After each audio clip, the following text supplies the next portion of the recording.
So facial hair removal ಅಂದ್ರೆ ಎಷ್ಟೊಂದು ಡೌಟ್ಸ್ಗಳು ಎಷ್ಟೊಂದು ಕ್ವೆಶನ್ಸ್ಗಳು ಇರೋದು ಸಹಜನೇ. ಅದರಲ್ಲಿ ಒಂದು ಕಾಮನ್ ಡೌಟ್ ಅಂದ್ರೆ ಹೇಗ್ ಶೇವ್ ಮಾಡಿದ್ರೆ ಬೆಟರ್ ಆಗಿರ್ಬೋದು ಅಂತ. ಆಲೋವೆರಾ ಜೆಲ್ ಬೆಟರಾ ಅಥವಾ ರೋಸ್ ಹಿಪ್ ಸೀರಮ್ ಬೆಟರಾ ಅಂತ ಟೆಸ್ಟ್ ಮಾಡೋಣ. ಕಮಾನ್.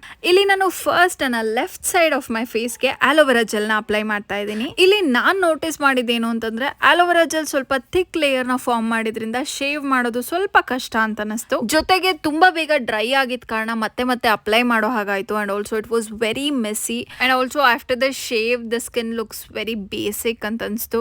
ಸೊ ಇವಾಗ ರೈಟ್ ಸೈಡ್ ಆಫ್ ಮೈ ಫೇಸ್ಗೆ ರೋಸ್ ಹಿಪ್ ಸೀರಮ್ ನ ಬಳಸಿ ಟೆಸ್ಟ್ ಮಾಡುವಂತ ಟೈಮು. ಕಮಾನ್ ಲೆಟ್ಸ್ ಸಿ ಏನ್ ಮ್ಯಾಜಿಕ್ ಮಾಡುತ್ತೆ ಅಂತ. ಸೊ ಫಸ್ಟ್ ಥಿಂಗ್ಸ್ ಫಸ್ಟ್ ನಾನ್ ನೋಟಿಸ್ ಮಾಡಿದ್ದು ಸೀರಮ್ ನ ಅಪ್ಲೈ ಮಾಡಿದ ತಕ್ಷಣ ತುಂಬಾ ನೀಟಾಗಿ ಗ್ಲೈಡ್ ಆಯ್ತು ಸ್ಕಿನ್ ಮೇಲೆ and it was very easy to shave. Instant ಆಗಿ ಹೈಡ್ರೇಟ್ ಮಾಡಿ ಆ ಗ್ಲೋನ ಕೊಡ್ತಾ ಇದೆ ಅಂತ ಅನ್ಸ್ತು, which I couldn't find on the left side of my face. ಇಲ್ಲಿ ಬಿಫೋರ್ ಅಂಡ್ ಆಫ್ಟರ್ ಡಿಫರೆನ್ಸ್ ನ ಕೂಡ ನೋಡಬಹುದು. I hope you like that.